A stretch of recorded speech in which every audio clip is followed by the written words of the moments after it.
AF-58 Hindi. Lionel आश्चर्यजनक गति से पीछे की ओर उड़ा, लेकिन अंत में वह बस हवा में सरकता हुआ प्रतीत हुआ, तथा जब वह धरती से टकराया तो वह अपने पैरों पर जमीन पर फिसलता हुआ प्रतीत हुआ। लियोनेल की आंखें अभी भी खाली थीं, उसने अपने पेट में बने छेद को देखा। वह पूरी तरह से आर पार नहीं हुआ था और अपनी मजबूत काया के कारण वह लचीला होकर अपने आंतरिक अंगों को बाहर निकलने से रोक सकता था। दरअसल अपने धातु शरीर के आधार को पूर्ण करने के बाद उसकी जीवन शक्ति अमानवीय स्तर पर पहुंच गई थी। अगर घाव उसके आर पार भी पहुंच जाता तो भी वह शायद लड़ पाता। उसके मन में कई बेतरतीब गणनाएं चल रही थीं, तभी एक चिंगारी ने उसके खाली हाथ को जला दिया। उसने अपने घाव को चुटकी से दबाया, उसे इस तरह से बंद किया मानो वह अपने शरीर को नहीं बल्कि धातु को वेल्ड कर रहा हो। बिना ऊपर देखे लियोनेल एक तरफ हट गया, उसकी पीठ पर सुनहरे पंख बनते प्रतीत हो रहे थे। टकराना। कठपुतली मास्टर उसके पास आ गिरा, उसकी अभिव्यक्ति प्यास और तर्क के बीच झूल रही थी। आखिरकार प्यास जीत गई और वह फिर से लियोनेल की ओर बढ़ गई। दोनों के बीच तीखी नोकझोंक हुई। कठपुतली मास्टर ने लियोनेल के हर वार पर 4-5 वार किए, लेकिन मानो वह शतरंज का खेल खेल रहा हो, लियोनेल का चकमा देना उसे 5वें वार का जवाब देने के लिए हमेशा सही स्थिति में रखता। दुर्भाग्यवश जैसे ही उसने हमला किया, वह पुनः उड़ गया तथा उसके शरीर पर घाव खतरनाक गति से बढ़ने लगे। लियोनेल ने पुनः स्वयं को जमीन से उठाया और अपने कंधे पर लगे घाव को बंद कर लिया।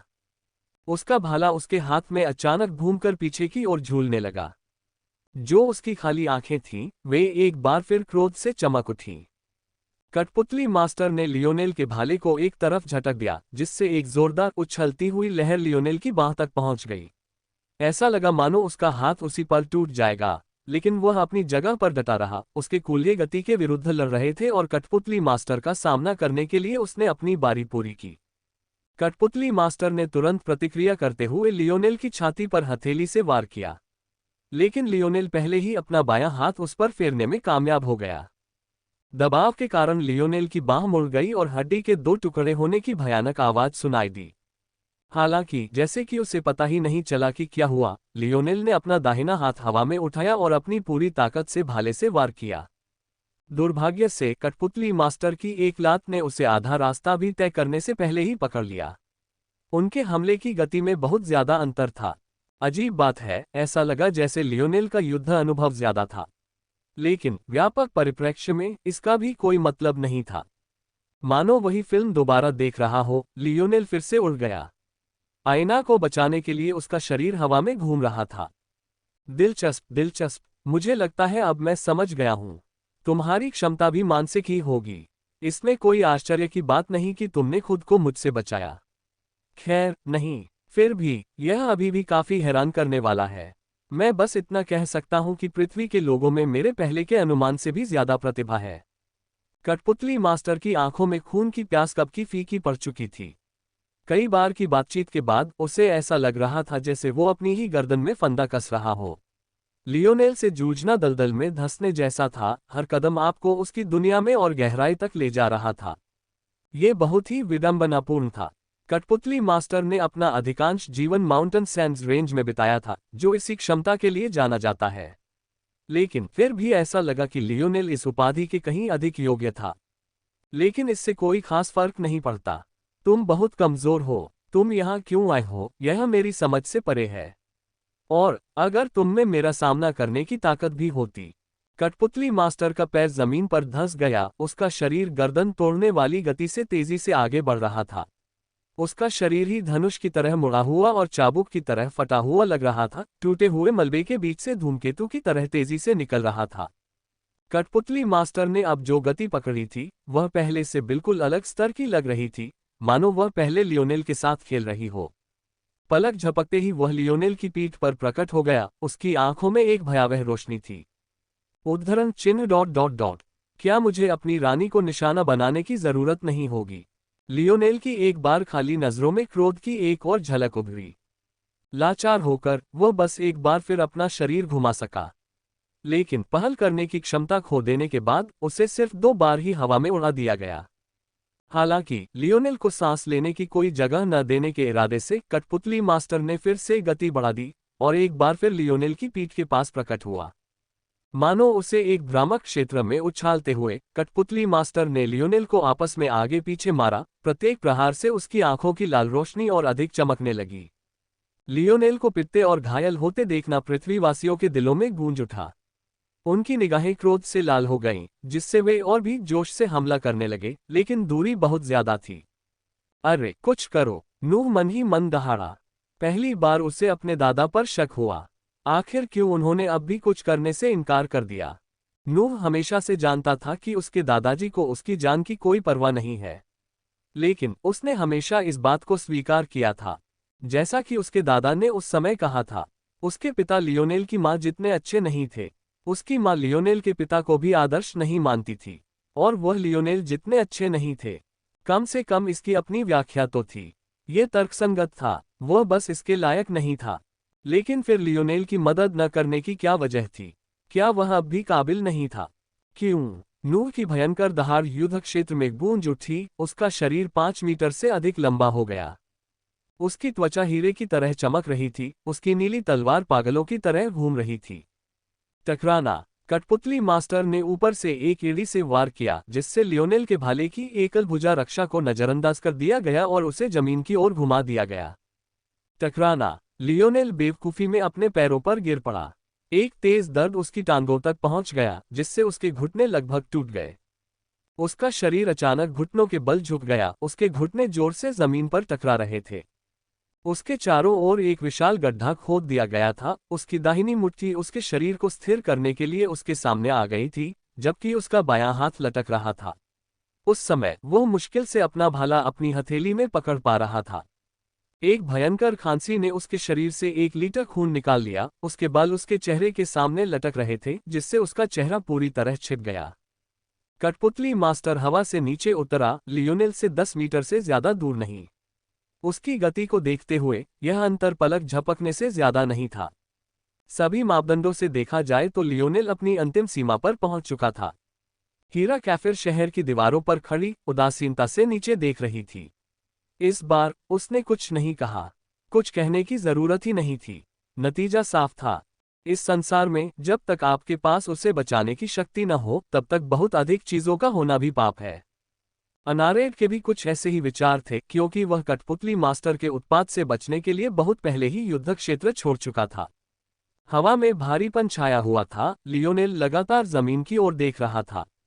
अब तक वह अपने स्वप्न दृश्य युद्ध ज्ञान का उपयोग स्वयं को सुखाए बिना नहीं कर सकता था। उसका शरीर अपने अंतिम चरण में था। ऐसा प्रतीत होता था कि वह किसी भी क्षण ढहने के लिए तैयार था, और वह बड़ी मुश्किल से खड़ा भी हो पा रहा था। फिर भी अब भी आयना के शरीर पर धूल का एक छोटा सा कण भी नहीं था। चोट की तो बात ही छोड़ दीजिए। मुझे लगता है कि अब काफी हो गया। मैंने सुना है कि नरम किया हुआ मांस असाधारण होता है, और आप निश्चित रूप से इसके लिए तैयार हैं। कठपुतली मास्टर ने अपने होंठ चाटे। उसके चेहरे पर हल्का नशा था। 4 मिनट और 58 सेकंड। कठपुतली मास्टर ने भौहें चढ़ाईं। 4 मिनट और 59 सेकंड। कठपुतली मास्टर की जीभ रुक गई। लियोनेल के खून का एक संकेत उसकी ठुड्डी से नीचे सरक गया। लियोनेल ने अपना सिर ऊपर उठाया। एक ठंडी उदासीनता जिसे हीरा और अनारेड कभी नहीं भूलेंगे, उनकी आत्माओं को जकड़े हुए थी। कठपुतली मास्टर ठिठक गया और आसमान की ओर देखने लगा, लेकिन जब तक वह हिलना चाहता तब तक बहुत देर हो चुकी थी। इसके विचार भी शायद स्थिति की तरह ही भ्रामक थे। उद्धरण चिन्ह ... एक शहर। वहां मौजूद लोगों की स्तब्ध निगाहों के सामने लियोनेल और कठपुतली मास्टर के आसपास की जमीन एक क्षण के लिए चमक उठी। अंतरिक्ष की एक मजबूत सील ने उस क्षेत्र को बंद कर दिया था, जिससे कठपुतली मास्टर पूरी तरह से स्थिर हो गया था। वह बस अपनी जगह पर खड़ा रह सकता था। उसकी नजरें आसमान पर टिकी थीं। एक शहर दिखाई दिया, पर गिरा नहीं। वह आसमान में ऐसे मंडरा रहा था मानो वह भी अंतरिक्ष में बंद हो। 2 शहरों, एक ऊपर और एक नीचे, के स्थानिक उतार चढ़ाव एक दूसरे को इस तरह धकेलते और खींचते थे मानो वे चुंबक हों, जिससे दसियों किलोमीटर का पूरा विस्तार सील हो जाता था। लियोनेल खांसने लगा। उसका शरीर अतुलनीय रूप से धीमी गति से हिल रहा था। हालांकि ये तथ्य कि वह हिल सकता था, अनारेड और कठपुतली मास्टर की आंखें चौड़ी हो गईं। चाहे वे कितना भी जोर लगाएं और खींचे, वे 1 इंच भी नहीं हिल सकते थे। इस स्थिति में वाइस की क्षमता बच्चों का खेल लगती थी।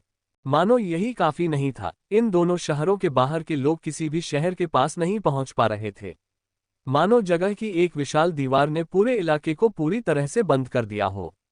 यहाँ तक कि अनारेट, जो आजादी से बस कुछ ही मीटर की दूरी पर शहर की दीवारों पर खड़ा था, आखिरी सीढ़ियां भी पार नहीं कर पा रहा था। हालांकि लियोनेल को देखने के बाद ही उन्हें एहसास हुआ कि कुछ गड़बड़ है। लियोनेल की छाती पर एक भद्दी सी ब्रेस्ट प्लेट उभर आई थी। असल में उसे ब्रेस्ट प्लेट कहना भी मुश्किल होगा।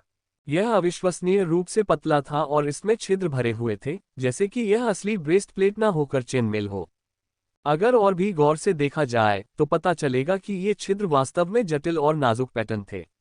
अगर इसे वर्णित करना हो तो ऐसा लगता था जैसे किसी ने मानव शरीर की सभी नसों को काटकर उसे उसकी सामान्य त्रि-आयामी संरचना में प्रदर्शित कर दिया हो। अगर दूसरे फोर्स क्राफ्टर्स वहां होते तो वे इस नज़ारे को देखकर दंग और विस्मित हो जाते। अगर खून और गंदगी ने छवि को खराब न किया होता तो शायद यह अब तक का सबसे खूबसूरत क्राफ्ट होता जिसे उन्होंने देखा था। लियोनेल ने खुद को खड़ा होने के लिए जोर लगाया, उसका शरीर काफी कमजोर था। वह लड़खड़ा भी रहा था, मानो अब किसी भी वक्त गिर पड़ेगा। दूर से देखने पर ऐसा लग रहा था कि वह अपनी सीमा के बिल्कुल अंत तक पहुंच गया है। फिर भी वह चलता रहा, उसका भाला जमीन पर घिसकता रहा। खामोश शहर में धातु की खड़खड़ाहट की आवाज गूंज रही थी। दरअसल पूरा युद्ध क्षेत्र मानो थम सा गया था, सबकी निगाहें पूरी तरह से दोनों शहरों पर टिकी थीं। हालांकि लियोनेल ने इस पर ध्यान नहीं दिया। वह कठपुतली मास्टर के पास गया, उसके चेहरे पर कोई भाव नहीं था। यहां तक कि उसके होठों से अपना खून टपकता देखकर भी उसकी जरा भी प्रतिक्रिया नहीं हुई। उसकी दाहिनी भुजा मुड़ी और उसका भाला धीरे धीरे कठपुतली मास्टर के चारों ओर जमीन में रन बनाने लगा। कठपुतली मास्टर ने संघर्ष किया, उसकी गर्दन पर नसें उभर आईं। लेकिन उसकी कोई भी कोशिश काम नहीं आई। हालांकि इस समय इसकी क्षमता पर कोई प्रभाव नहीं पड़ा था, फिर भी लियोनेल के विरुद्ध इसका क्या उपयोग था। रूम पूरे हो गए और फोर्ड आज जगमगा उठा। कठपुतली मास्टर के चारों ओर अचानक एक भयंकर ज्वाला भड़क उठी। वेरिएंट चीखना चाहता था, उसे महसूस हो रहा था कि उसका शरीर धीरे धीरे बाहर से अंदर की ओर पक रहा है। लेकिन जैसे कि वह कुछ भी नहीं देख पा रहा था, लियोनेल के भाले की नोक एक और लौ के साथ जल उठी, जो हल्के से वेरिएंट के शरीर में घुस गई। उसकी गतिविधियां धीमी और सोची समझी थीं, तथा वेरिएंट की दबी हुई चीखें देखने वालों के दिलों पर जम सी गईं। लियोनेल के होठों से काला धुआं निकलने लगा, मानो उसके अंदरूनी अंग झुलस रहे हों। लेकिन एक बार फिर उसे इसकी भनक तक नहीं लगी और उसने एक और लाल लौ से उस अपाहिज के शरीर को दबा दिया। शुरू से आखिर तक लियोनेल ने एक शब्द भी नहीं बोला। यहां तक कि जब वेरिएंट इनवैलिड जलकर राख हो गया और काली कालिक के ढेर के अलावा कुछ नहीं बचा, तब भी वह पूरी तरह से उदासीन रहा, मानो इन मामलों से उसका कोई लेना देना ही न हो। राख के ढेर के ऊपर अचानक रोशनी के कण दिखाई दिए। वे इतने बड़े थे कि लियोनेल के शरीर से भी बड़े दिखाई दे रहे थे। एक क्षण के बाद वे उसमें समा गए, जिससे वह युवक, जो दुनिया के केंद्र में खड़ा प्रतीत हो रहा था, और भी अधिक चमकदार चमक से भर गया। अपनी हथेली के एक झटके से लियोनेल का भाला गायब हो गया, उसके पैरों में एक सर्फबोर्ड दिखाई दिया, जिसके बाद वह धीरे धीरे हवा में ऊपर उठा। एक ही हाथ से पूरी फुर्ती से उसने आयना को अपनी पीठ से नीचे उतारा, उसके चेहरे पर हल्की मुस्कान थी। आयना ने अपना सिर उसके सीने में छिपा लिया। उसके पास कहने को बहुत कुछ था, पर कोई भी अपनी बात कहना नहीं चाहता था। उसने बस उसे पूरी ताकत से जकड़ रखा था, उसके छोटे छोटे हाथ उसकी नंगी पीठ पर पंजों से वार कर रहे थे। लियोनेल ने अपने बचे हुए एक हाथ से उसके सिर पर थपथपाया, उसका हृदय गर्मजोशी और स्नेह से भर गया। लियोनेल अपने गहरे काले सर्फबोर्ड को नियंत्रित करते हुए शहर के किनारे की ओर सरक रहा था। चाहे संयोग से हो या जानबूझकर, वह धीरे धीरे अनारेट के सिर के ऊपर से गुजर गया। अब भी वारिस हिल नहीं पा रहा था। लियोनेल दूर से कैफिर परिवार के नगर स्वामी की नजर देख सकता था, एक ऐसी नजर जो जान ले सकती थी। वह कैफिर परिवार की शहर की दीवारों पर खड़ी उन 3 महिलाओं की निगाहों में डर और दहशत भी देख सकता था। हालांकि उसने उन्हें बस एक सरसरी नजर से ही देखा। उसने नीचे ऐना की ओर देखा, जो अभी भी उसके सीने में दबी हुई थी, फिर उसने अनारेट से बात की, जो नीचे से उसे देखने की कोशिश कर रही थी। कुछ ऐसे शब्द हैं जिन्हें कभी नहीं बोलना चाहिए, क्योंकि चाहे कुछ भी हो जाए, आपको उनके परिणाम भुगतने होंगे। हीरा के चेहरे के भाव बदल गए। लियोनेल के शब्द धीमे थे, लेकिन ऐसा लग रहा था जैसे सभी ने उन्हें सुन लिया हो, ठीक वैसे ही जैसे सभी ने अनारेट को आईना को मारने की बात करते सुना था। लियोनेल, हीरा के शब्द मानो चीख की तरह निकले। अपने अगले कामों में बहुत सावधानी बरतना, कुछ लोग ऐसे होते हैं जिन्हें तुम भड़का नहीं सकते। लियोनेल ने ऐना के बालों को सहलाना जारी रखा, मानो वह उसकी तीखी चीखें सुन ही न पा रहा हो। आप सभी को शहर गिराना पसंद है ना? लियोनेल ने धीरे से उत्तर दिया। लियोनेल दोनों शहरों की सीमा से बाहर निकल गया और आसमान में ऊंचा खड़ा होकर लोगों के ऊपर छा गया। टेरन के लोगों की भयभीत निगाहों के सामने तैरता हुआ शहर नीचे की ओर गिरने लगा और उसकी गति इतनी तेज हो गई कि हवा का दबाव ही उसे चीरने में सक्षम प्रतीत होने लगा। अनारेड ने देखा कि कैसे शहर उसके सिर पर गिर रहा था। उसके अंतिम क्षणों में उसकी उदासीन अभिव्यक्ति अंततः निराशा में बदल गई। टकराना। अनारेड की मौत हीरा के मन पर एक हथौड़े की तरह लगी। शहर के पतन के बाद भी उसका एक तार्किक हिस्सा यह मानना चाहता था कि उसका वहां होना अभी भी संभव है, उसका उसके सामने सकुशल प्रकट होना अभी भी संभव है। ये कहना मुश्किल था कि वे दोनों किसी भी तरह से एक सामान्य जोड़ा थे। अनारेड का ध्यान खुद को योग्य बनाने पर इतना था कि वह उसके साथ मुश्किल से ही समय बिताता था और हीरा इतनी घमंडी थी कि वह उससे ज्यादा समय नहीं मांगती थी। लेकिन अंततः वे मंगेतर और मंगेतर थे, दो लोग जो एक दिन पति और पत्नी बनने के लिए बंधे थे। अनारेड के लिए उसका हाथ पाना एक कठिन लड़ाई हो सकती थी, लेकिन वह पहले ही शिखर के इतने करीब पहुंच चुका था, पहाड़ के दूसरी ओर से क्षितिज को निहारने के इतने करीब। लेकिन वास्तविकता क्रूर थी। जब वह लगभग वहां पहुंच ही गया था, जब पृथ्वी गिरने ही वाली थी, जब उसने उसे अपनी पत्नी कहने का अधिकार लगभग अर्जित कर लिया था, लियोनेल प्रकट हुई।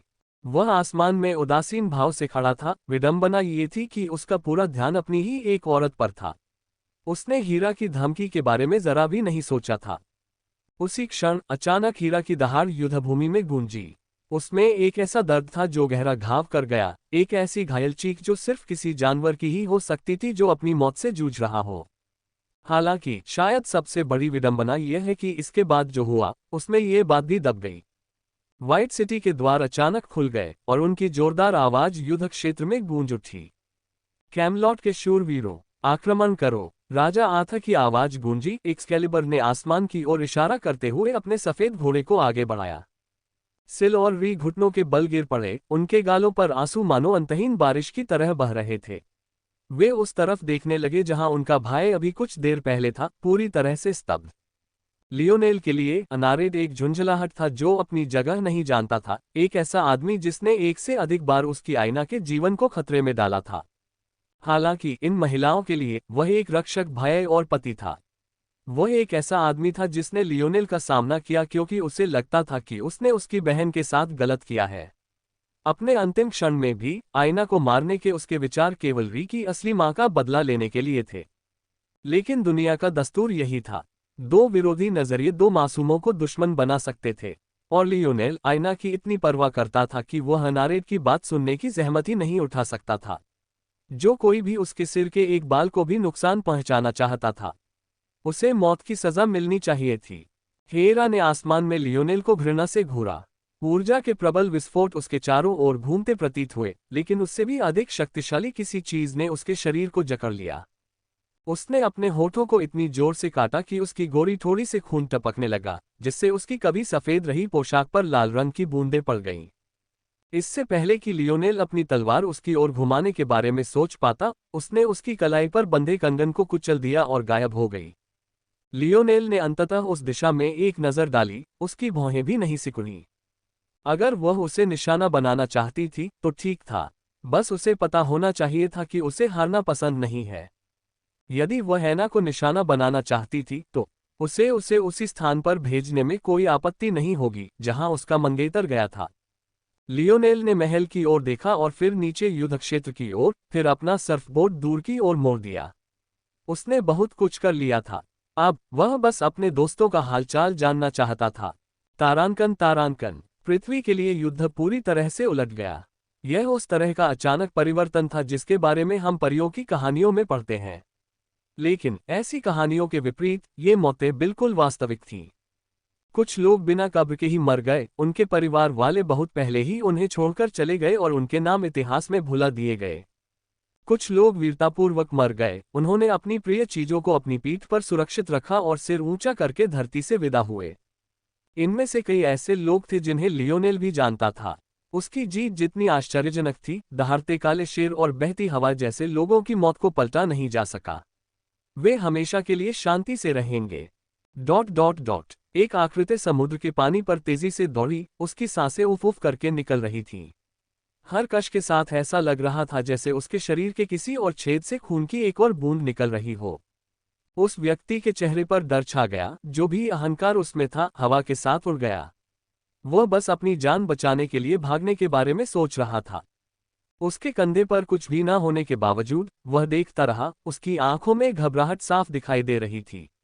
जिस चीज ने उसे इतना डराया था, उसने उसके दिल पर एक ऐसा साया छोड़ दिया था जो जल्द ही छटने वाला नहीं था। अगर लियोनेल या आयना उस समय वहां होते, तो वे इस युवक को आसानी से पहचान लेते, रेनरे टेरन की शक्तियों में से एक का युवा उत्तराधिकारी। उसकी ऐसी हालत क्यों और कैसे हुई, इसका जवाब शायद समुद्री युद्ध के मैदान में मौजूद लोग ही दे सकते थे। भूमि। रेनरेड की आंखें चमक उठीं। समुद्र की सतह पर दौड़ते हुए उसे ऐसा महसूस हो रहा था मानो वह सुइयों और पिनों के बीच से तेजी से गुजर रहा हो। समुद्र इतना विशाल और विशाल था, लेकिन छिपने की एक भी जगह नहीं थी। कम से कम जमीन पर तो जंगल और गुफाएं तो होंगी ही, जिनका इस्तेमाल किया जा सकता था।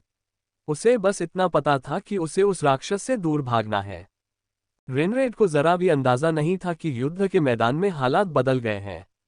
सच तो ये था कि लियोनेल द्वारा कठपुतली मास्टर को उसके छिपने की जगह से बाहर निकालने से बहुत पहले ही वह भाग चुका था। उद्धरण ... मैं भाग नहीं रहा हूं। ठीक है, मैं तो बस अपनी सेवाएं दूसरे युद्ध क्षेत्र में आवंटित कर रहा हूं। ये सही है। रेनरेड को उस समय सिहरन हुई जब उसने जिल्निया और विल्सन की मौत के बारे में सोचा जो उसकी मदद करने आए थे। और फिर वो बूढ़ा आदमी भी था। वो अपनी आखिरी सांसों पर था, पर उसने अपने पिता को उसकी मदद के लिए अलग होने से रोक लिया। रेनरेड ने अपने दांत पीस लिए। उसकी नज़र में वे बस उस अपरिहार्य को टाल रहे थे। एक अकेला व्यक्ति इस युद्ध का रुख नहीं बदल सकता था। पृथ्वी खत्म हो चुकी थी। अंततः जमीन पर कदम रखते ही रेनरेड की तीव्र इंद्रियों ने दसियों किलोमीटर दूर से आ रही युद्ध की आवाज़ों को पहचान लिया। अपने आसपास का निरीक्षण करते हुए रेनरेड तेजी से एक जीर्ण शीर्ण इमारत की ओर चढ़ गया, ताकि दूरी पर एक विशाल गुंबददार किले पर नजर डाल सके। एक भयावह चमक उसकी आंख को रोशन कर रही थी। ये सही था। क्या ये वह शाही नीला किला नहीं था जिसके बारे में मीन वेश्या ने बात की थी? लियोनेल और आयना आसमान में उड़ान भर रहे थे। हालांकि अगर सर्फबोर्ड शटल मोड में होता तो यह और भी तेज होता, लेकिन लियोनेल ने ऐसा न करने का फैसला किया। एक तो कॉकपिट दो लोगों के लिए बहुत छोटा था और उसे इस वक्त आयना को अकेला छोड़ना ठीक नहीं लग रहा था। और दूसरी बात, आयना के छोटे आकार को देखते हुए भले ही वे उसमें घुस सकते थे, लेकिन उसे उस विशालकाय गाड़ी को सिर्फ एक हाथ से चलाने का भरोसा नहीं था।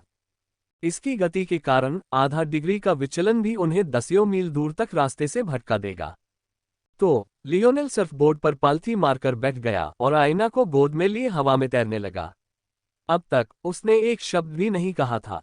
लियोनेल ने अपने बचे हुए अच्छे हाथ में एक उर्बे अयस्क को पकड़ लिया और लालच से उसके सार को सोखने लगा। उसके धातु शरीर के बारे में अच्छी खबर ये थी कि अब वह धातुओं के सार को अवशोषित करके खुद को और भी अधिक प्रभावी ढंग से ठीक कर सकता था। चूंकि उसके शरीर की नींव उसके पिता के निर्देशों के अनुसार उर्बे अयस्क पर बनी थी, इसलिए अभी तक केवल उर्बे सार का ही उस पर उपचारात्मक प्रभाव था। लेकिन अब जब वह आगे बढ़ सकता था, तो अब से वह जिन धातुओं का उपयोग करके खुद को मजबूत बनाता, वे उसके उपचारात्मक अयस्कों के भंडार का विस्तार करती। ये याद रखना होगा कि मेटल बॉडी की सबसे शक्तिशाली क्षमता उपयोगकर्ता को प्रदान की जाने वाली आश्चर्यजनक सुरक्षा में नहीं थी, बल्कि आत्मीयता को बढ़ावा देने में थी।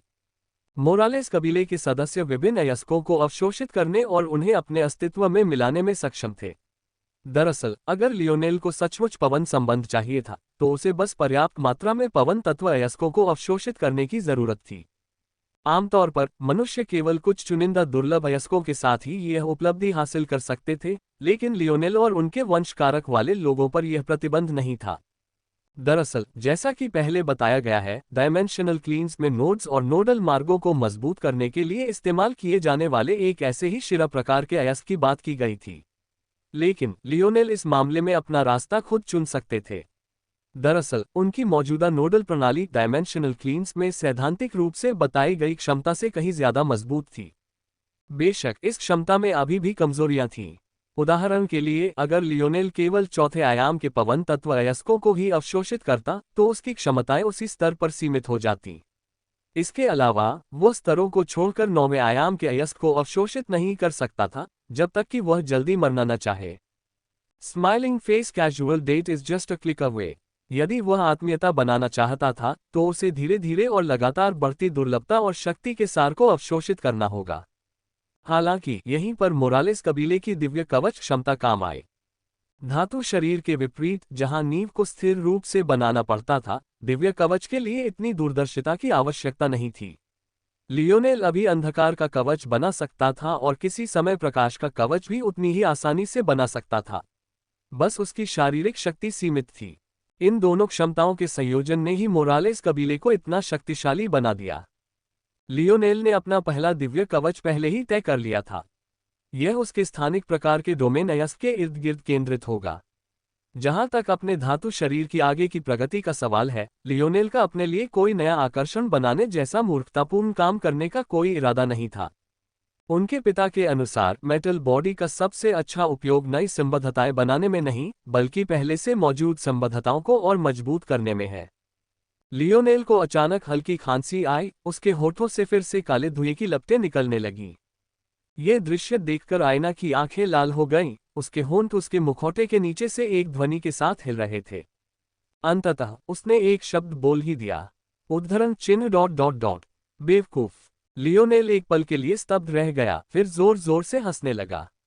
बदकिस्मती से उस हंसी के तुरंत बाद उसे इतनी तेज खांसी आई कि लगा जैसे वह किसी भी पल खांसकर अपना फेफड़ा बाहर निकाल देगा। हालांकि ये बहुत अच्छा बेवकूफ है ना?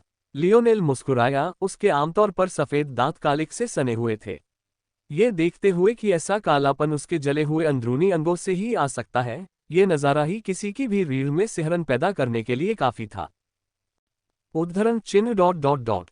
थोड़ा सा, आयना ने अंततः फुसफुसाते हुए कहा। लियोनेल इतनी जोर से मुस्कुराया कि ऐसा लगा कि उसकी त्वचा छिन्न भिन्न हो जाएगी।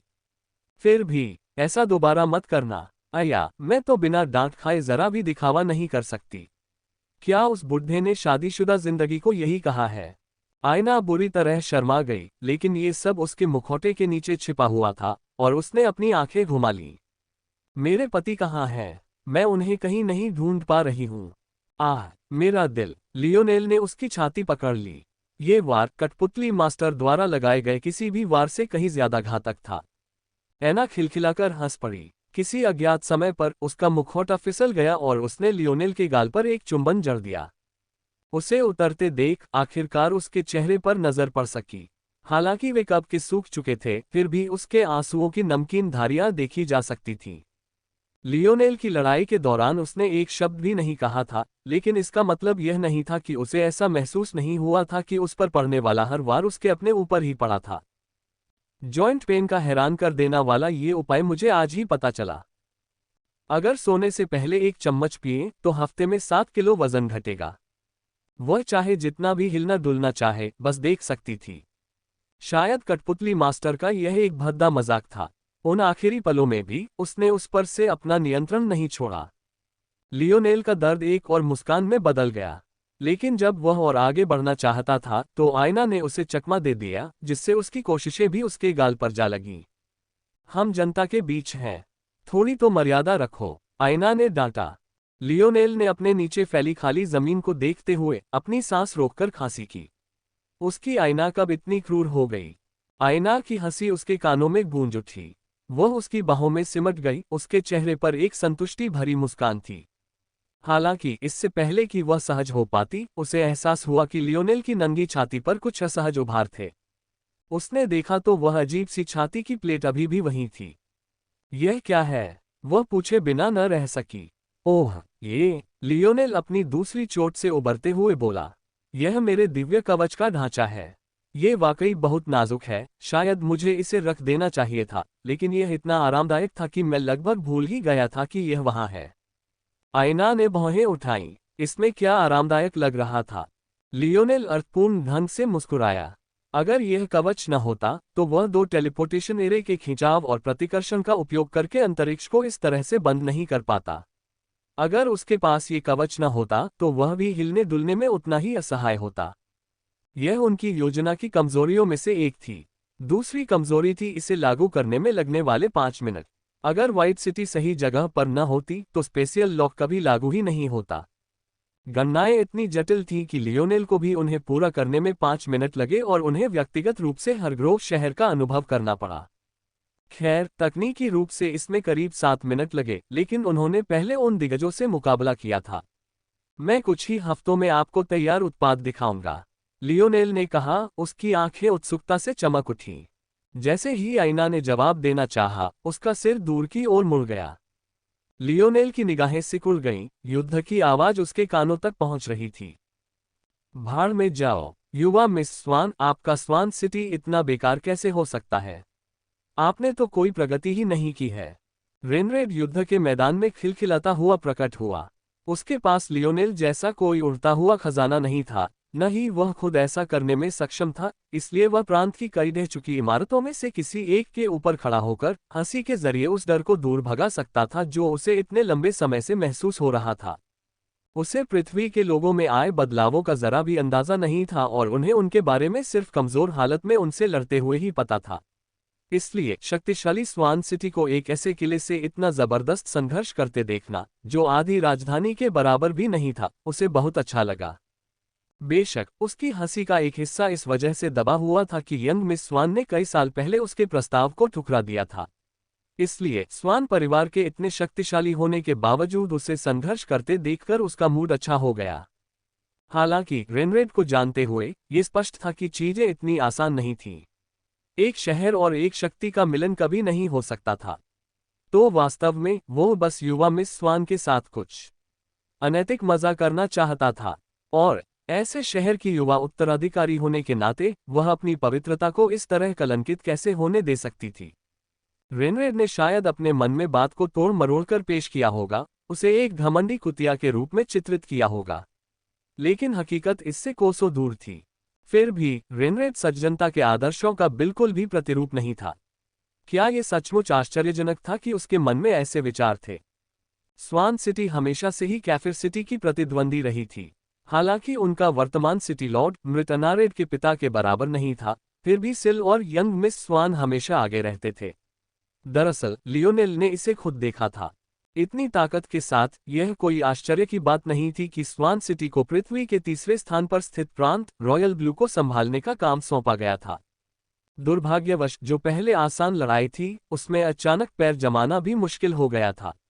वास्तव में ऐसा लग रहा था कि अब ज्यादा समय नहीं रह गया है जब स्वान सिटी पर घेराबंदी की जा रही थी, बल्कि इसके विपरीत। युवा मिस स्वान का ध्यान अपने पिता पर केंद्रित था, जो नीचे अपने विशिष्ट सफेद कवच पहने हुए बहादुरी से लड़ रहे थे। लेकिन रेनरेड की आवाज सुनकर युद्ध क्षेत्र में मौजूद कई लोग उनकी ओर देखे बिना नहीं रह सके। युवा उत्तराधिकारिणी ने भौहें चढ़ाईं। शक्तियां पृथ्वी पर कब पहुंची? युद्ध के मैदान में मिलान, जोएल और राज बहादुरी से डटे रहे। सचिव मार्क्विसेट द्वारा जनरलों के पद दिए जाने के बाद उन्होंने अपनी भूमिकाएं किसी की भी कल्पना से कहीं बेहतर ढंग से निभाईं। बेशक अगर उनसे पूछा जाए कि ऐसा क्यों, तो उनका सरल उत्तर होगा कि जब भी वे फंस जाते थे तो उनके मन में केवल एक ही विचार आता था, कैप क्या करेगा? इस सरल दृष्टिकोण ने उन्हें रॉयल ब्लू फोर्ट के सबसे प्रभावशाली जनरलों में से एक बना दिया था। हालांकि उनकी सफलता का एक बड़ा कारण कुलीनों का सहयोग भी था। कोड ब्लैक लागू होने के बाद उन्होंने पीछे हटने की हिम्मत नहीं की, कहीं ऐसा न हो कि उनके परिवारों ने सदियों से जिन उपाधियों को पाने के लिए संघर्ष किया था, वे अचानक उनके नेतृत्व में लुप्त हो जाएं। ये बेवकूफ कौन है? राज की ऊंची आवाज सुनकर उसके सैनिक अचानक हंस पड़े। उनका मनोबल पहले से ही बहुत ऊंचा था। इस समय ऐसी खिल्ली सुनकर उन्हें ऐसा लग रहा था जैसे वे दुनिया की सबसे ऊंची जगह पर हों। रेनरेड इतनी दूर था कि राज ने अपनी आवाज में फोर्स नहीं लगाया था, इसलिए वह ये शब्द सुन नहीं पाया। इसलिए राज अपनी ही दुनिया में मस्त होकर जोर जोर से हंसता रहा। एक क्षण बाद वह शांत हो गया और युद्धभूमि की ओर देखते हुए व्यंग्यात्मक लहजे में कहने लगा, मैं आप सभी को एक मौका दूंगा, उन सभी को लियोनेल मोरालेस को सौंप दूंगा और मैं आप में से बाकी लोगों को जीवित रहने देने पर विचार करूंगा। रेनरेड की निगाहें जानलेवा इरादे से चमक रही थीं। आज उसे पहले से कहीं ज्यादा अपमानित होना पड़ा था। उसे अपनी भड़ास निकालने के लिए कुछ चाहिए था और इस लियोनेल को उसके गुस्से का खामियाजा भुगतना ही था। उस समय युद्ध के मैदान पर मौजूद असंख्य आकृतियां अचानक रुक गईं, उनकी ज्वलंत निगाहें एक साथ रेनरेड पर टिक गईं। उस पल रेनरेड को ऐसा लगा जैसे उसे बर्फ के किसी बड़े से गड्ढे में धकेल दिया गया हो। उसके और युद्ध क्षेत्र के बीच कई 100 मीटर की दूरी थी, फिर भी ऐसा लग रहा था जैसे उसके गले पर कोई तलवार रखी हो। रेनरेड थिथक गया। जब तक वो होश में आया और सिर हिलाया, उसका गुस्सा फिर भड़क उठा था। आखिर ये कमीने कौन थे जो उसे डर का एहसास दिला रहे थे? रेनरेड अचानक गुर्राया, उसके चारों ओर ज्वार की लहरों में बल उमड़ रहा था। लगता है स्वान परिवार इतना अयोग्य है कि उन्होंने तुम्हें घमंडी होने दिया है। मैं तुम सबको उसी तरह मार डालूंगा जैसे मैंने उस काले शेर और स्लेयर लीजन के दूसरे बदमाशों को मारा था। तुमने किसे मारा? तभी युद्धभूमि मानो थम सी गई। रेनरेड ने लियोनेल का नाम लिया था, उसकी तुलना में ये बिल्कुल अलग ही नजारा था। रॉयल ब्लू फोर्ट के सैनिकों की तो बात ही छोड़िए, स्वान सिटी के सैनिकों को भी ऐसा लग रहा था जैसे सारी ऑक्सीजन ही खत्म हो गई हो। आसमान में एक सर्फबोर्ड जिस पर 2 लोग बैठे थे मानो हवा से प्रकट हुआ हो। वे रेनरेड के ऊपर मंडरा रहे थे और युद्ध क्षेत्र में अचानक फैली ठंडक उनसे निकल रही थी। अगर पहले रेनरेड जम जाता था तो इस बार वह अपने शरीर को कांपने से भी नहीं रोक पाया। उसके घुटने कमजोर हो गए, लगभग पूरी तरह से टूट गए। उसे ये एहसास पहले भी हुआ था। उस दिन जब जिल्निया ने आयना से लड़ाई की थी तब भी उसे ये एहसास हुआ था। तब तो उसकी सांस लेने की भी हिम्मत नहीं हुई थी। लेकिन अब जिल्निया उस काली चमड़ी वाले, नीली आंखों वाले कमीने के हाथों बहुत पहले ही मर चुकी थी। अब इस हमले का खामियाजा खुद उसके अलावा और किसी को नहीं भुगतना था। रेनरेड का मन एक बार फिर दहाड़ा। ये तीसरी बार था, आज तो तीसरी बार ही उसे अपमानित होना पड़ा था। उसने ऊपर देखा और उसकी नजर एक ऐसे चेहरे पर पड़ी जिसे वह चीर देना चाहता था। उसका डर एक व्यंग्य में बदल गया, लेकिन ऐसा लग रहा था कि उसे खुद भी एहसास नहीं था कि उसके घुटने अभी भी कांप रहे थे। लेकिन अपने अहंकार के आगे वह अपनी समझदारी पूरी तरह खो चुका था। हाँ, मैंने उन्हें मार डाला। उस वेश्या मीन ने बहुत मदद की क्योंकि मैंने उनके दिल निकाले। उनमें से एक कुतिया तो ऐसी भी थी जो मरते हुए भी तुम्हारा नाम बुदा रही थी। मुझे यकीन है कि तुम उसकी बहुत परवाह करते थे, है ना? इस बारे में आप क्या करने जा रहे हैं? रेनरेड के मन में ये शब्द जोरदार और प्रभावशाली निकले थे, लेकिन युद्ध के मैदान में मौजूद सभी लोगों ने बस एक लंबा, कांपता हुआ, हकलाता हुआ वाक्य सुना। यहां तक कि जब वह अंत में अपनी आखिरी ऊर्जा के साथ चिल्लाया तो उसकी आवाज 3 सप्तक ऊंची थी, जो किसी पुरुष की आवाज से शायद ही आती। लियोनेल अपने गुस्से को शब्दों में बयां नहीं कर पा रहा था। रेनरेड का दयनीय प्रदर्शन देखकर भी उसे कोई राहत नहीं मिली। कुछ महीने पहले ही वह इन युवक युवतियों के साथ था, अपनी जिंदगी बचाने के लिए संघर्ष कर रहा था, दोस्ती बढ़ा रहा था, जिंदगी के बारे में बातें कर रहा था। फिर भी कितना भी गुस्सा क्यों न हो, वे वापस नहीं आ पा रहे थे। रेनरेड के साथ उसने जो कुछ भी किया उससे उसे तसल्ली नहीं हुई। लियोनेल इतना उत्तेजित हो गया कि वह जोर जोर से खांसने लगा। कठपुतली मास्टर के साथ लड़ाई में लगी चोटें जो अभी तक ठीक नहीं हुई थी, उभरने लगी। उसके मुंह से कालिख और जली हुई हवा निकल रही थी। उसकी खांसी इतनी तेज हो गई कि खून फिर से निकलने लगा, जिससे उसका शरीर पूरी तरह अस्त व्यस्त हो गया। लियोनेल, आयना ने चिंतित होकर लियोनेल की छाती पर अपना हाथ रखा, उसकी अभिव्यक्ति विकृत हो गई। कठपुतली मास्टर के पास जो हेडपीस था उसे लियोनेल ने जलाकर राख कर दिया था। वह अच्छी तरह जानता था कि आयना उस चीज से दूषित खजाने से कोई लेना देना नहीं चाहेगी, और न ही लियोनेल को उसकी जरूरत थी। यह एक अर्ध कांस्य खजाना हो सकता था, लेकिन इसमें लियोनेल के दिमाग की ताकत बढ़ाने की कोई क्षमता नहीं थी, जिसका 5वां आयाम पहले से ही आधार बना हुआ था। हालांकि ऐसा लग रहा था कि कठपुतली मास्टर की मानसिक शक्ति लियोनेल की क्षमता से कहीं ज्यादा थी, लेकिन यह एक गलतफहमी थी। लियोनेल अच्छी तरह जानता था कि कठपुतली मास्टर इस तरह के कारनामे को अंजाम देने के लिए कुछ तरकीबें अपनाता है। इसके अलावा मौजूदा लियोनेल ऐसे खजाने अपनी मर्जी से बना सकता है, बशर्ते उसके पास जरूरी अयस्क हो। इसके अलावा आयना के जन्मदिन के तोहफे ने उसकी कमजोरियों को छुपा दिया। इससे उससे लियोनेल के शरीर की असली हालत देखने का मौका मिला और हकीकत ने उसके चेहरे पर एक अजीब सा भाव ला दिया। ये कहना कि लियोनेल घायल हुआ था कमतर आंकना होगा, और शायद सबसे बुरी बात यह थी कि ज्यादातर चोटें उसने खुद ही लगाई थीं। लियोनेल ने उन अंतिम क्षणों में जानबूझकर अपनी स्कारलेट स्टार फोर्स का इस्तेमाल किया। इसके बिना इतने शक्तिशाली अस्तित्व को जलाकर राख करना असंभव होता। दुर्भाग्य से इतने नियंत्रित और नपे तुले तरीके से इस्तेमाल करने के बावजूद लियोनेल के अंदरूनी हिस्से लगभग पूरी तरह जलकर राख हो गए थे। उसके एक भी आंतरिक अंग को नहीं बख्शा गया। यदि पूर्ण धातु शरीर द्वारा प्रदान की गई अत्यधिक जीवन शक्ति न होती तथा ये तथ्य न होता कि लियोनेल का शरीर चौथे आयाम में प्रवेश कर चुका था, तो संभवतः उसने कठपुतली मास्टर के बगल में दाह संस्कार अवशेषों का एक दूसरा ढेर बना लिया होता। लियोनेल का शरीर पहले से ही बहुत बुरी स्थिति में था, लेकिन उसने खुद को इससे बाहर निकाल लिया था। स्कारलेट स्टार फोर्स का दबंग स्वभाव सिर्फ एक किंवदंती नहीं थी। लियोनेल की हालत देखकर कई लोगों को यह एहसास होने लगा कि कुछ गड़बड़ है, खासकर ये देखकर कि उसकी जानलेवा आभा फीकी पड़ गई है। अपने शरीर पर काफी हद तक नियंत्रण पा लेने के बाद रेनरेड को अचानक एहसास हुआ कि उसके पिछले काम उतने बहादुरी भरे नहीं थे जितना उसने सोचा था। उसका गुस्सा एक बार फिर भड़क उठा, लेकिन इस बार वह इतना मूर्ख नहीं था कि उसे फिर से जाहिर करे। आज वह पहले ही खुद को काफी शर्मिंदा कर चुका था। अब वह बस अपनी भड़ास निकालना चाहता था। लियोनेल ने खांसते हुए ऊपर देखा, उसकी आंखें पूरी तरह लाल थीं। उसे किसी तरह लगा कि उसे वहां होना चाहिए था, लेकिन उसके लिए एक साथ हर जगह मौजूद रहना नामुमकिन था। उसे तो ये भी नहीं पता था कि स्लेयर लीजन इस लड़ाई में हिस्सा ले रहा है। यह एक बेतुका अपराधबोध था जो उसकी चेतना पर पहले से भी ज्यादा भारी पड़ रहा था। यह पहली बार नहीं था जब लियोनेल को उत्तरजीवी का अपराधबोध महसूस हुआ था, लेकिन इस बार भी यह अपराधबोध उसके सीने पर हथौड़े की तरह लगा। लियोनेल की लाल आंखें रेनरेड पर ऐसे टिकी थीं मानो किसी घायल जानवर की नजर पड़ रही हो। ऐसा लग रहा था कि चाहे वह कितना भी घायल क्यों न हो, वह रेनरेड को अपने साथ ले जाने का कोई न कोई रास्ता जरूर निकाल लेगा, चाहे इसके लिए उसे अपने दांतों से उसका गला ही क्यों न काटना पड़े। जानलेवा आभा एक अंतहीन ज्वार की तरह वापस आ गई। इस बार ये 10 गुना ज्यादा तेज थी। लियोनेल की पुतलियां पूरी तरह लाल हो गईं। उसके शरीर पर आग की लपटें इस तरह फैल रही थीं मानो किसी भी क्षण भड़कने को तैयार हो। मैं तुम्हें मार दूंगा। ये शब्द विष से भरे थे, नसों को जला रहे थे और इंद्रियों को झकझोर रहे थे। हालांकि इससे पहले कि लियोनेल हिल पाता, एना ने उसकी कलाई को जोर से पकड़ लिया। रुको, उसने सख्ती से कहा, लियोनेल की लाल हो चुकी निगाहों से नजरें मिलाते हुए मानो उसे उसकी जानलेवा मंशा का अंदाजा ही न हो। इस वक्त भी लग रहा था कि वो अकेली ऐसी है जिस पर कोई असर नहीं हुआ। आयना सर्फबोर्ड से कूद पड़ी, उसका हाथ खाली जगह की ओर बढ़ा, तभी एक सुनहरी लाल कुल्हाड़ी उसकी हथेलियों में जा लगी। रेनरेड को लगा जैसे वो दलदल में तैर रहा है, मुश्किल से 1 इंच भी हिल पा रहा है।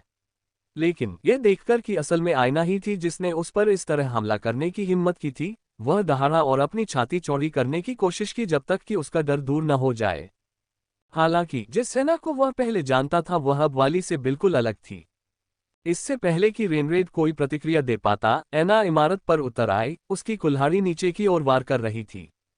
एक हाथ आसमान की ओर उठा, उसके बाद एक तीखी चीख निकली। हालांकि बात यही खत्म नहीं हुई। आयना की कुल्हाड़ी की हल्की सी हवा उनके पैरों के नीचे की इमारत को चीरती हुई 2 टुकड़ों में बंट गई। रेनरेड अपने घुटनों पर गिर पड़ा और अपने खाली कंधे के जोड़ को पकड़ लिया। तुम बदसूरत बिट! रेनरेड की चीख एक और हाथ के उड़ने से रुक गई, जो अपने साथ ढही हुई इमारत का एक और टुकड़ा ले गया। जैसे ही आयना अंततः उतरने वाली थी, उसका पैर आगे की ओर झुक गया और उसके पैर के तलवे ने रेनरेड के चेहरे को नीचे स्टील और कंक्रीट से टकरा दिया। जैसे ही आयना और रेनरेड उसके पीछे जमीन पर पहुंचे, पूरी इमारत ढह गई। लेकिन आयना के विपरीत, जो रेनरेड के सिर पर खड़ी थी, रेनरेड का चेहरा मलबे में धंसा हुआ था। टकराना। दूर खड़ी सेनाएं इस दृश्य को आशंका से देख रही थीं। क्या चौथे आयाम में किसी के पास इतनी ही ताकत होनी चाहिए? उनके पास खुद को तसल्ली देने के लिए बस यही बात थी कि भले ही पृथ्वी विकसित हो गई हो, उनकी इमारतें अभी भी तीसरे आयाम में थीं। वे मजबूती का हिस्सा नहीं होते। आयना चाहती तो रेनरेड का सिर कुचल कर चूर चूर कर सकती थी, लेकिन इसके बजाय उसने उसके लंबे काले बालों से उसका सिर जमीन से उखाड़ दिया और उसके चेहरे पर क्रोध छा गया। आयना ने अपनी कुल्हाड़ी जमीन पर पटक दी और अपनी खाली हथेली से कुल्हाड़ी के ब्लेड पर फिराए। उसका खून खूबसूरत मानिकों की तरह रिस रहा था। खूबसूरती शायद ऐसी किसी चीज के लिए आखिरी शब्द हो, फिर भी उसके जीवन का रस सचमुच सबसे अनमोल रत्नों की तरह झलक रहा था। रेनरेड का चेहरा पूरी तरह से क्षतिग्रस्त हो गया था। उसकी नाक इतनी मुड़ी हुई थी कि वह चपटी हो गई थी, उसके दांत कांच की तरह टूट गए थे, और यहाँ तक कि उसका जबड़ा भी उखड़ गया था। वह दर्द से चिल्लाना चाहता था, लेकिन वह और अधिक दर्द महसूस किए बिना आवाज भी नहीं निकाल सकता था। उसकी कराहें सिसकियों में बदल गईं, उसका शरीर कांप रहा था। लेकिन यह तो उसकी यातना की शुरुआत मात्र थी। आयना ने उसका टूटा हुआ जबड़ा झटक कर खोल दिया, जिससे वह आधा टूटकर पूरी तरह से अलग हो गया। उसका खून उसके गले के बचे हुए हिस्से पर गिर गया, जिससे वह सिहर उठा। उसने अपनी पकड़ ढीली कर दी, उसे जमीन पर गिरने दिया और ठंडी निगाहों से देखती रही। जल्द ही रेनरेड तड़पने लगा, उसका शरीर हिंसक रूप से ऐंठ रहा था। अपने जबड़े और जीभ के बिना भी उसने अंततः चिल्लाने की ताकत पाई। हालांकि उसकी चीखें विकृत थीं, आसमान तक पहुंच रही थीं, जैसे कि वह एक मरते हुए जानवर हो। की तीखी चीखें उन सभी की आत्मा में चुभ गईं जिन्होंने उन्हें सुना। वह अपने गले को नोचकर किसी भी चीज से उस गंदे खून को अपने शरीर से बाहर निकालना चाहता था, लेकिन अपनी भुजाओं के बिना वह ऐसा करने में सक्षम नहीं था। वह धरती पर हिलने लगा तथा अपने हाथों की जगह मिट्टी, बजरी और कंक्रीट का उपयोग करने की कोशिश करने लगा। उसके शरीर में नीली नसें उभर आईं, जो उसकी गर्दन तक रेंग रही थीं, मानो कोई विचित्र कीड़ा उसकी त्वचा के नीचे रेंग रहा हो। बैंग बैंग, उसने अपना सिर जमीन पर पटक दिया और तनाव के कारण उसका चेहरा और भी विकृत हो गया। आयना ने अपनी कुल्हाड़ी जमीन से उठाए और इमारतों का सहारा लेकर लियोनेल के पास वापस छलांग लगा दी, जो अभी भी आसमान में था। वे दोनों रेनरेड की ओर देखते रहे, लेकिन दोनों में से किसी ने एक शब्द भी नहीं बोला। लियोनेल के दांत कस गए। रेनरेड ने गलती से जंग लगे स्टील के एक नुकीले टुकड़े से अपना गला छेद दिया था, फिर भी उसे लगा कि यह काफी नहीं था। वह ठंडे भाव से देखता रहा कि रेनरेड खून से लथपथ हो गया। उसकी ऐंठन और गुर्राहट भरी चीखें उन सभी की स्मृतियों में अंकित हो गईं जिन्होंने उन्हें सुना था। जैसे ही उसका जीवन समाप्त होने वाला था, लियोनेल ने अपना हाथ बढ़ाया। आत्मा की शक्ति का एक मजबूत उभार रेनरेड के दिमाग में घुस गया। उस पल चीखें गूंज रही थीं, जिन्हें सिर्फ लियोनेल ही सुन सकता था। यहाँ तक कि अपनी मौत से पहले के आखिरी पलों में भी रेनरेड ने ऐसा दर्द महसूस किया जिसकी उसने कभी कल्पना भी नहीं की थी। उसका सारा घमंड और अहंकार कब का खत्म हो चुका था। अगर उसका बस चलता तो वह गिड़गिड़ाता और मिन्नतें करता। लियोनेल ने अपनी आंखें बंद कर लीं और उन लोगों के अंतिम क्षणों को देखने लगा जिन्हें वह कभी अपना मित्र मानता था, क्योंकि वह जानता था कि वे वापस नहीं आएंगे। मीन राशि। लियोनेल का दिल कांप उठा। वह खून देखना चाहता था। तारांकन तारांकन। हज का शरीर पानी में तैर रहा था, उसके चारों ओर 3 लाशें जमा थीं। उसने ऊपर चढ़ने की कोशिश की, लेकिन उसके शरीर पर जख्मों की परतें जमी हुई थीं। दबाव में इन तीनों के हाथों उसे जो दर्द हुआ था, उसकी कल्पना भी नहीं की जा सकती थी। फिर भी कठपुतली मास्टर के नियंत्रण छोड़ने से पहले ही वह उनमें से एक को नीचे गिराने में कामयाब रहा। लियोनेल जब उस कमीने को बाहर निकालने में कामयाब हो गया, तो लड़ाई आसान हो जानी चाहिए थी। लेकिन तब तक उस बूढ़े को बहुत चोटें लग चुकी थीं। उसके पास अंत में पूरी ताकत लगाकर जीत हासिल करने के अलावा कोई चारा नहीं था। उस आखिरी कोशिश के बाद उसके हाथ में कुछ भी नहीं बचा था। वह मुश्किल से अपनी कुल्हाड़ी पकड़ पा रहा था, न ही खुद को उलट पा रहा था। खड़ा होना तो दूर की बात थी। बूढ़ा आदमी आखिरकार पलट गया, उसके जख्मों से खून बह रहा था। उसमें इधर उधर देखने की हिम्मत नहीं थी, लेकिन उसे यकीन था कि मरने वालों की संख्या कम नहीं थी।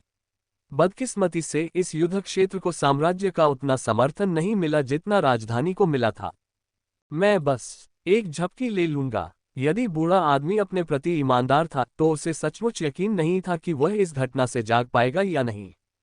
दादाजी, हम। हज धीरे धीरे उगते सूरज की ओर देखते हुए पानी में तैरता रहा, लेकिन उसमें आंखें खोलने की ताकत नहीं थी। इसके विपरीत एलोरेन अभी भी अपना सफेद ट्रैकसूट पहने हुए था। उस पर धूल का जरा भी कण नहीं दिख रहा था। उसके हाथ जेबों में दबे थे। उगते सूरज को ऐसे देख रहा था मानो वह अपने दादा के साथ ऐसा कर रहा हो। उसे पता था कि हज की आंखें बंद थी या नहीं, ये पता नहीं था। थोड़ी देर बाद एलोरेन नीचे झुक गया। हज के कमजोर खर्राटों की आवाज उसके कानों तक पहुंची। उसने अपने दादाजी की कुल्हाड़ी पकड़ ली। ऐसी हालत में भी उसे छुड़ाने में उसे बहुत ज्यादा ताकत लगानी पड़ी। एलोरेन ने ब्लेड से अपने सो रहे दादाजी की ओर देखा। हालांकि उनकी बाह और कलाई अतुलनीय रूप से स्थिर थीं, लेकिन उनकी तर्जनी का कांपना उनकी पहचान बता रहा था। उसे हमेशा से चाकू को केवल 3 अंगुलियों और अंगूठे से पकड़ने की आदत थी, उसकी तर्जनी उंगली चाकू के समानांतर रहती थी। युवावस्था में उसके दादा ने उसकी इस आदत को छुड़ाने की कोशिश की थी, ये दावा करते हुए कि इससे उसके हमले अस्थिर हो जाते हैं। लेकिन इतने लंबे समय बाद भी एलोरेन इस आदत से कभी छुटकारा नहीं पा सका। जैसे जैसे वह बड़ा हुआ, उसे यह आदत छोड़ना और भी कठिन लगने लगा। एलोरेन ने अपने दादा की तलवार उनके गले तक पहुंचा दी, जिससे उनकी तर्जनी उंगली का कांपना और भी बढ़ गया। हालांकि इन सब के बावजूद वह अपने बचे हुए परिवार के पास घुटनों के बल बैठे किसी युवा जैसा ही लग रहा था। उसका चेहरा भावहीन था, उसकी निगाहें स्थिर थीं। हालांकि उसकी तर्जनी का कांपना और भी बढ़ गया। ब्लेड हच की गर्दन पर टिका था। जरा सा दबाव और शरीर की सबसे जरूरी धमनियों में से एक कट जाती। युद्ध के एक अनुभवी होने के नाते हच के लिए अपने जीवन के अंत के इतने करीब होने पर कुछ आभास न होना असंभव था। लेकिन 2 कारक उसे रोक रहे थे। पहली बात तो ये थी कि वह बहुत थक गया था, उसके पास बोलने की भी ताकत नहीं बची थी। और दूसरी बात ये थी कि ऐसे बहुत कम लोग थे जिन पर उन्हें अपने पोते से अधिक भरोसा था। उसी समय एलोरेन ने अचानक दूर की ओर देखा। एक सर्फबोर्ड आसमान में तेजी से उड़ा, उसके साथ एक उग्र आभा भी उड़ रही थी। इस शक्ति के नीचे मानो समुद्र की सतह ही उबल रही थी, और रुका हुआ पानी अचानक फिर से हिलने लगा। एलोरेन की कलाई हिल गई, जिससे ब्लेड उसके दादा की छाती पर जा लगा। कोई आकर मेरे दादाजी की मदद करो, वह भावशून्य होकर बोला।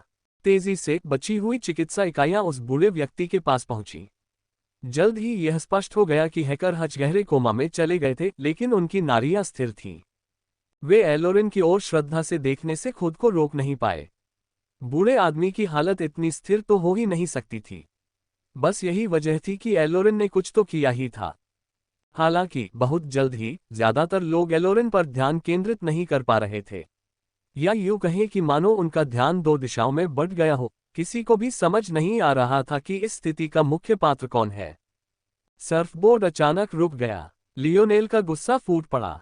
मीन राशि, यहां से चले जाओ। लियोनेल के आगमन ने स्लेयर लीजन के भारी माहौल को हिलाकर रख दिया। जो लोग उसे पहचान गए थे वे पहले से ही काफी हैरान थे, लेकिन जो नहीं पहचान पाए थे वे अचानक हुए इस बदलाव से हैरान थे। क्या ये कोई और दुश्मन था? लेकिन अगर ऐसा था तो उसने किसी एक को ही क्यों पुकारा? हालांकि मीन राशि से अधिक हिंसक प्रतिक्रिया देने वाला कोई भी व्यक्ति नहीं था। वह इस मुकाम तक कैसे बची, यह अपने आप में एक कहानी है। लेकिन एलोरेन के उनके युद्ध क्षेत्र में शामिल होने के बाद पीड़ित की भूमिका निभाना काफी आसान हो गया। सच तो यह था कि उसने तकनीकी रूप से स्लेयर लीजन को धोखा नहीं दिया था। न तो आइना और न ही लियोनेल उनकी लीजन के सदस्य थे, इसलिए उनके बारे में जानकारी बेचने से तकनीकी रूप से उसे कोई नुकसान नहीं हुआ। इसके अलावा उसकी मूर्खता के ज्यादातर गवाह मर चुके थे, रेनरेड के हाथों मारे गए थे, और उसके किए पर बोलने वाले भी बहुत कम लोग थे। और अगर वे बोलते भी तो लीजन के नियमों के मुताबिक उस पर मुकदमा चलाया जाता। जब तक ऐसा मुकदमा शुरू और खत्म होता, अगर वह दोषी भी पाई जाती तो भी सजा बहुत हल्की होती, क्योंकि एक बार फिर उसने स्लेयर लीजन के किसी भी सदस्य के साथ सचमुच विश्वासघात नहीं किया था। मीन राशि वाले आसानी से ये तर्क दे सकते हैं कि वह केवल रेनरेड को एक आश्चर्यजनक जवाबी हमले के लिए उसकी सुरक्षा कम करने के लिए कह रही थी, जबकि एलोरेन के हस्तक्षेप को देखते हुए जवाबी हमला अब उपयोगी नहीं था। इससे भी आगे थंडरस क्लैप और चेजिंग विंड में बचे हुए कुछ सदस्यों ने लियोनेल के साथ जो कुछ किया उसके बाद मीन के प्रति नापसंदगी पैदा कर दी होगी, लेकिन क्या स्लेयर लीजन के अन्य सदस्यों ने भी ऐसा ही महसूस किया होगा? यह उनके लिए उस पर अविश्वास का प्रमाण हो सकता है, लेकिन स्लेयर लीजन के अन्य सदस्यों के लिए उसने एक महान सेवा प्रदान की थी। वास्तव में उनकी नज़र में दुष्ट पात्र मीन राशि नहीं, बल्कि स्वयं लियोनेल था, जिसने महान भलाई के लिए ऐसा खजाना सौंपने से इनकार कर दिया था। और अब हच के कोमा में चले जाने के कारण वहां कोई भी व्यक्ति तर्क करने के लिए नहीं बचा था। हालांकि लियोनेल को इसकी कोई परवाह नहीं थी। वह जानता था कि अगर वह व्यक्तिगत रूप से पेश नहीं हुआ तो न्याय नहीं होगा, इसलिए वह यहां आया था। थंडरस क्लैप और चेजिंग विंड, जिनके चेहरे अब तक लगभग मृतवत हो चुके थे, लियोनेल की आवाज सुनकर अचानक खिल उठे। किसी न किसी तरह ये युवक महीनों से उनके ख्यालों में था, जब से उन्होंने उसे आखिरी बार देखा था। और अब वह अचानक उनकी शिकायतों का निवारण करने के लिए प्रकट हुआ था। लेकिन जैसे ही उनकी निगाहें चमकीं, वे एक बार फिर मंद पड़ गईं। हालांकि स्लेयर लीजन का सफाया हो चुका था, फिर भी इस युद्धभूमि में हजारों लोग बचे हुए थे। इसके अलावा वे किसी बाहरी व्यक्ति को उनके सामने मीन राशि वालों को मारने की इजाजत नहीं देते, भले ही वह सचमुच गलत हो, और ये तो दूर की बात है कि उनकी गवाही के अलावा उसके होने का कोई ठोस सबूत भी नहीं था। और उस स्थिति में भी उसके कृत्य के लिए मृत्युदंड की सजा नहीं दी जा सकती थी। अब लियोनेल की जान खतरे में थी।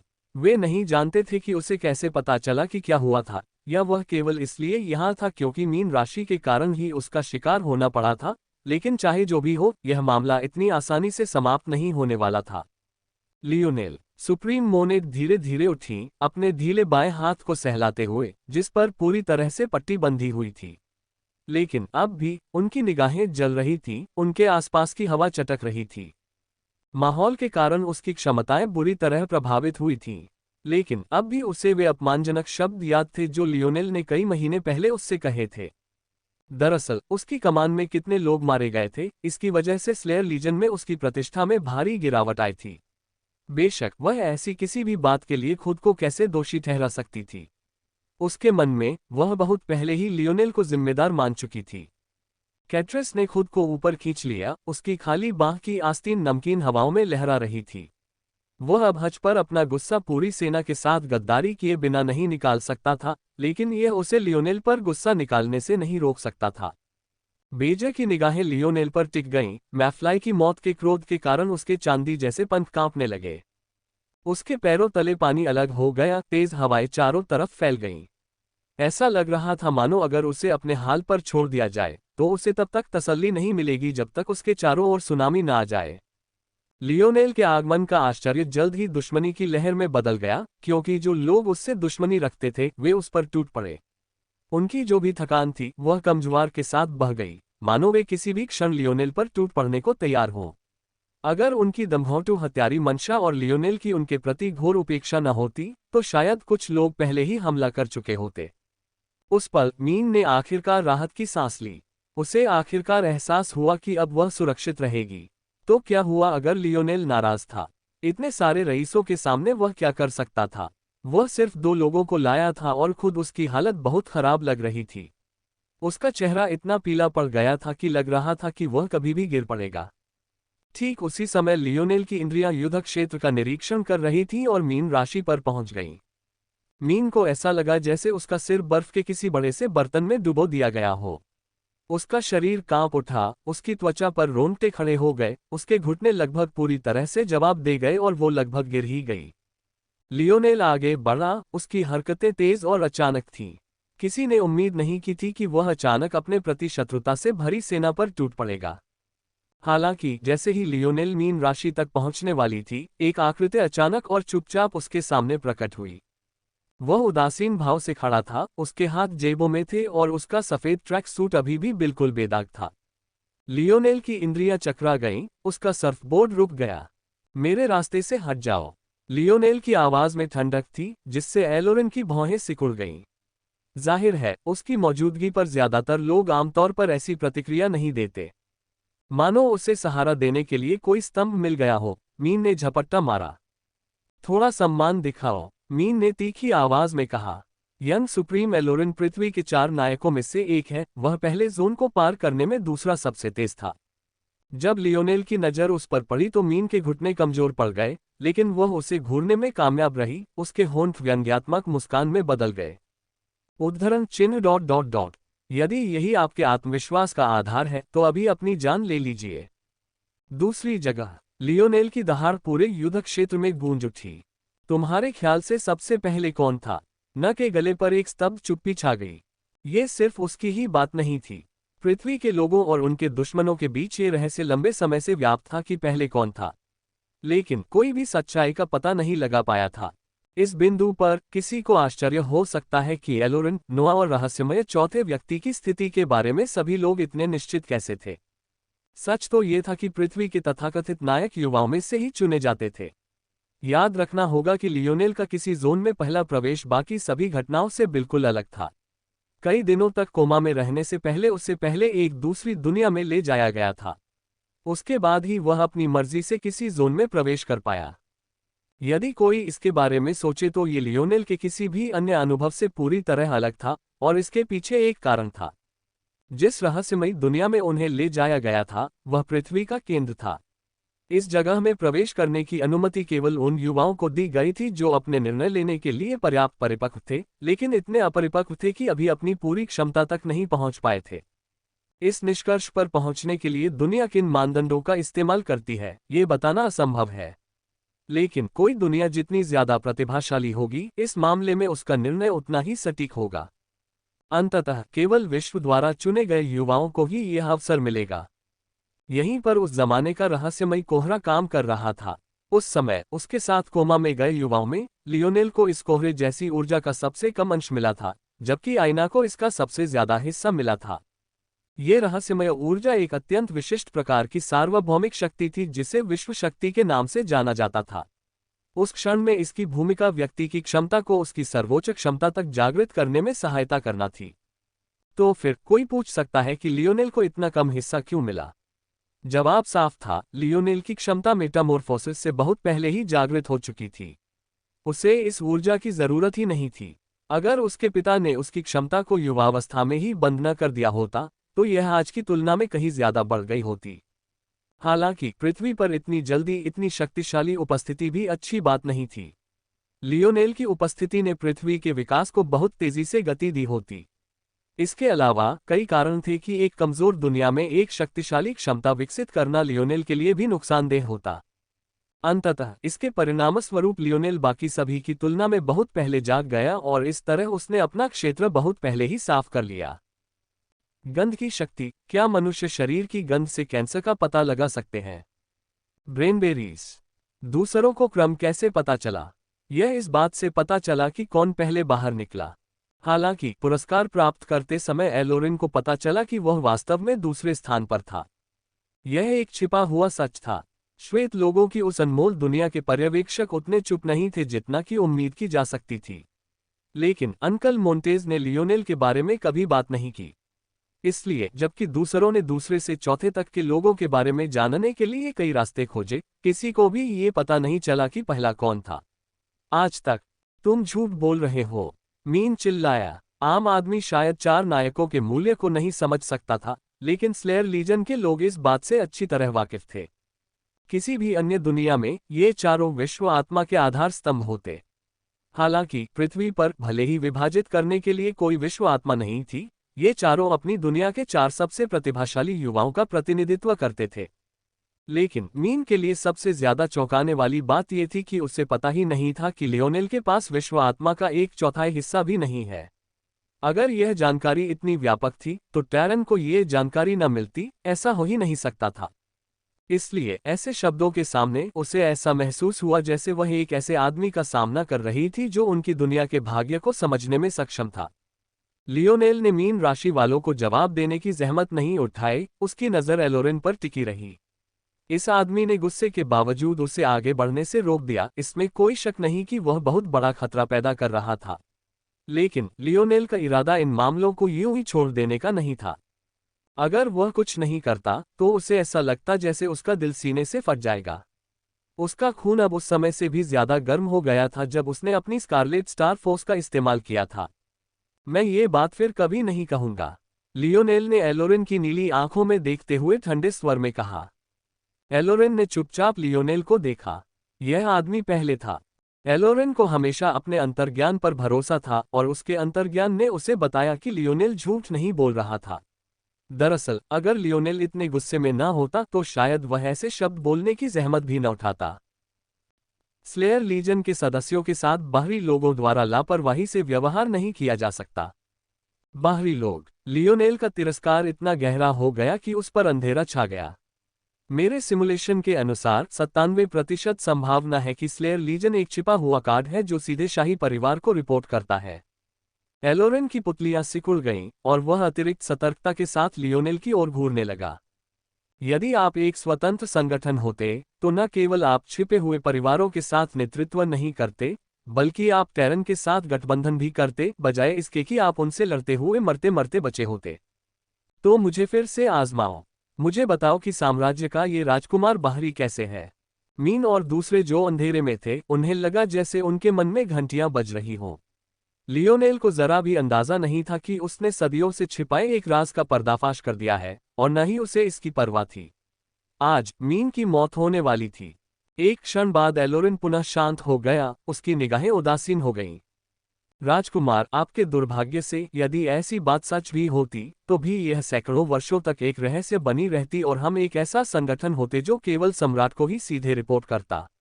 राजकुमार होने के बावजूद ऐसी बात का खुलासा करने के अपराध में आपको फांसी दे दी जाती। कहानी तो ऐसे ही चलेगी, है ना?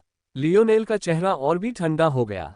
हालांकि जैसे ही वह हमला करने वाला था, दुनिया अचानक कांप उठी। आसमान से एक टूटती हुई दीवार की आवाज गूंजने लगी। ऊर्जाएं कराह उठी। वास्तविकता एक अकल्पनीय शक्ति के नीचे झुकती और मुड़ती रही। और फिर एक आवाज जो उनकी वास्तविकता के हर कोने तक पहुंची, उन सबसे बोली। शील्ड क्रॉस टॉस के आदेश के तहत लियोनेल मोरालेस को टियर 4 भगोड़े के रूप में वर्गीकृत किया जाएगा, जो एक वेरिएंट इनवैलिड के साथ मिलीभगत के अपराध के लिए दोषी पाया जाएगा। भगोड़े के पास आत्मसमर्पण करने के लिए 2 घंटे का समय है, अन्यथा उसके आरोप टियर 3 तक बढ़ा दिए जाएंगे। इनाम 10,000 किलोग्राम फिफ्थ डायमेंशनल अरबे का रखा गया है। पुस्तक 3 का अंत। लियोनेल और आयना एक विस्तृत सिंहासन कक्ष में पीठ से पीठ सटाकर खड़े थे। यदि महल का निर्माण इतना धूर्त और प्रतिशोधात्मक न होता तो यहां तक पहुंचना इतना कठिन नहीं होता। किसी निर्जीव वस्तु के इस तरह के लेआउट का वर्णन करना शायद बहुत ज्यादा लग सकता है, लेकिन अगर लियोनेल के पास इसे समझाने के लिए शब्दकोश या बुद्धिमान स्टार ऑर्डर होता तो वह समझ जाता कि बौने वंश हमेशा से ऐसा ही रहा है। भले ही उसमें इतने भयावह जाल और छिपे हुए खतरे न होते, फिर भी महल का डिजाइन ही उन दोनों को पागल करने के लिए काफी होता। हकीकत तो ये थी कि शुरू से ही महल को अपने से आधे कद के लोगों के लिए डिजाइन किया गया था। आयना खुद 6 फुट से थोड़ी ज्यादा लंबी थी, जबकि लियोनेल 2 मीटर से ज्यादा लंबा था। उन्हें कितनी बार झुकना पड़ा या तंग जगहों में फंसना पड़ा, इसकी गिनती करना मुश्किल है। सौभाग्य से सिंहासन कक्ष एक विशाल और विस्तृत हॉल था। दुर्भाग्य से वहां रक्षक शूरवीरों और सैनिकों का एक झुंड था जो लियोनेल और आयना को अपने राजा और रानी को मारते हुए देखने के बजाय मरना पसंद करते थे। इसी वजह से यह स्थिति पैदा हुई कि दोनों सैकड़ों की संख्या में झुंडों से घिर गए। उनके आगे, पीछे और बगल की तो बात ही छोड़िए, उन पर ऊपर से भी हमला किया गया। सच तो यह है कि यह मिशन 8 लोगों की एक टीम के लिए बनाया गया था जो छठे आयाम के पहले या दूसरे स्तर पर इसे अंजाम देने वाली थी। यह पहले से ही हास्यास्पद था कि उन दोनों ने इसे अंजाम देने का फैसला किया, लेकिन इस बात ने उन दोनों को पूरे समय मुस्कुराते रहने से नहीं रोका। जैसा कि कहावत है, जो जोड़ा साथ में मरता है वह साथ ही रहता है। अल्पविराम। लियोनेल और आयना एक साथ पोर्टल से बाहर निकले। उनके शरीर पर पसीने की एक स्वस्थ चमक थी। गेट पर तैनात सीनियर एक बार फिर दंग रह गया, लेकिन इस बार वजह आयना की खूबसूरती नहीं बल्कि समय था। यह मिशन छठे आयाम में अस्तित्व के लिए 1 सप्ताह का था। हालांकि सीनियर को पता था कि लियोनेल और आयना 5वें आयाम में थे, फिर भी ज्यादा प्रतिभाशाली चतुर्थांश रैंक वाले शिष्यों के लिए निम्न श्रेणी के गैलेक्सी रैंक वाले मिशनों को पूरा करना कोई असामान्य बात नहीं थी। हालांकि यह सच है कि उनमें से अधिकांश की मृत्यु भी हो गई, लेकिन उन्हें बचाने का प्रयास करना इस वरिष्ठ का काम नहीं था, तथा उसे इतना वेतन भी नहीं मिलता था कि वह उन अभिमानी प्रतिभाशाली लोगों से निपट सके जो अपने बारे में बहुत अधिक सोचते थे। कभी कभी ये प्रतिभाशाली लोग चाहे मुश्किल से ही सही बच निकलते थे और वह हल्की सी सहमति जता देते थे। हालांकि इतने सारे लोगों में से भी वह उन्हें बिना पर्याप्त मोहलत के दोबारा कोशिश करते बहुत कम ही देखते थे। हालांकि ऐसा कुछ जहां एक जोड़ा 8 लोगों के मिशन पर गया और भारी सांस लेने के अलावा पूरी तरह से सुरक्षित बाहर आ गया, यह अनसुना था। लियोनेल ने मुस्कुराते हुए अपना मिशन प्लेट वापस लेने के लिए हाथ बढ़ाया। ठीक है। हाँ, सीनियर ने प्लेट थमा दी जिसका रंग थोड़ा बदल गया था। ऐसा तो मिशन पूरा होने के बाद ही होता है, इसलिए अब उन्हें पूरा यकीन था कि कोई गलती नहीं हुई है। वह चुपचाप उन दोनों को जाते हुए देख सकता था। उसका दिल सामान्य से थोड़ा तेज धड़क रहा था। शून्य महल पहले से ही एक ऐसा स्थान था जहां मानव जगत के सभी प्रतिभाशाली लोग एकत्रित होते थे। यहां तक कि अपने घर के सबसे निचले पायदान पर बैठा युवा भी अपने घर में एक अधिपति था। 2 ऐसे व्यक्तियों को देखना जो यहां शीर्ष पर भी खड़े हो सकते हैं। सीनियर ने अपनी चेकबुक पर नजर डाली और उनके नाम नोट कर लिए। भविष्य में ये जानकारी उन्हें उनके किसी भी जुए के अड्डे में काफी पैसा कमा सकती है। अल्पविराम। लियोनेल ने अपनी बढ़त देखी और मन ही मन सिर हिलाया। वह मिशन पहले गैलेक्सी रैंक के सबसे कठिन मिशनों में से एक था, इसलिए उनकी वापसी बुरी नहीं थी। उन दोनों ने 70,000 शून्य अंक अर्जित किए थे। हालांकि यह लियोनेल द्वारा स्थानिक ब्रिसल रिंग्स से अर्जित अंकों से केवल कुछ दर्जन प्रतिशत अंक ही ज्यादा था, फिर भी यह एक बड़ी रकम थी। लियोनेल को बहुत अधिक धन कमाने की उम्मीद नहीं थी, वह तो बस इतना चाहता था कि वह और आयना अंततः अपने जानवरों की खाल से बने कपड़े उतार सकें। उसकी कारीगरी चाहे कितनी भी शानदार क्यों न हो, क्योंकि उसे अभी तक अराजक शक्ति का मुकाबला करना सीखना बाकी था, इसलिए उसकी शक्ति कलाएं क्षीण होने से पहले केवल कुछ समय तक ही टिक सकती थीं। अभी उनके कपड़े इसलिए नहीं टूटे थे क्योंकि उन्होंने शुरू में शापित जानवर के फर से कपड़े बनाए थे। इसके अलावा सारा दिन आयना की लंबी टांगों और सुडौल पेट को घूरना उसके लिए जितना भी अच्छा था, वह उन लोगों से टकराकर थकने लगा था जिनकी आंखें खोपड़ी से बाहर निकलने को तैयार थीं। जल्द ही लियोनेल और आयना ने शून्य महल की गैलेक्सी रैंक वाली वर्दी पहन ली। परतों वाले वस्त्र और गहरे बैंगनी काले रंग ने लियोनेल को काफी अच्छा महसूस कराया। इसके अलावा चूंकि यह एक बड़े पैमाने पर उत्पादित उत्पाद था, इसलिए प्रत्येक के लिए केवल 1000 शून्य अंक थे। इसके अलावा उच्च स्तर के शिष्य शायद ही कभी वर्दी पहनते थे, जब तक कि शून्य महल का प्रतिनिधित्व करने के लिए आधिकारिक व्यवसाय पर न हो, इसलिए कीमतों को चिन्हित करने का कोई मतलब नहीं था। मैं अपनी अस्थिर अवस्था के कारण किसी भी रैंक के वस्त्र के लिए भी विनिमय कर सकता हूं। लियोनेल ने खुद पर मुस्कुराते हुए इसे अपने दिमाग के पीछे दबा लिया। इसके बाद लियोनेल और ऐना ने अपने बचे हुए पॉइंट्स का इस्तेमाल हीलिंग आइटम्स के लिए किया। दोनों के पास अद्भुत हीलिंग फैक्टर्स थे, फिर भी उन्होंने सावधानी बरतनी ही सही। लियोनेल ने ऐना के लिए कुछ लचीले कवच खरीदने पर भी जोर दिया क्योंकि उसकी सुरक्षा उसकी तुलना में कमजोर थी। ये काम पूरा होने और थोड़ा आराम करने के बाद दोनों ने एक दूसरे की ओर सिर हिलाया और लगभग विद्यार्थियों से रहित एक निर्जन क्षेत्र की ओर कदम बढ़ा दिए। आगे एक अकेला सीनियर खड़ा था, लेकिन ये सीनियर ऐसा था जिससे लियोनेल बहुत परिचित था। उसकी निगाहें सिकुड़ गईं, उसके चारों ओर लाल रंग की एक हल्की चमक में एक हल्की हत्या की मंशा प्रकट हुई। आयना ने इस बदलाव को देखते हुए पलकें झपकाईं। लियोनेल ने ऐसा पहले कभी नहीं किया था। हालांकि जब उसने देखा कि आगे कौन है, तो उसे समझ आ गया। वह कोई और नहीं बल्कि शून्य महल का दूत ओरेनिक था।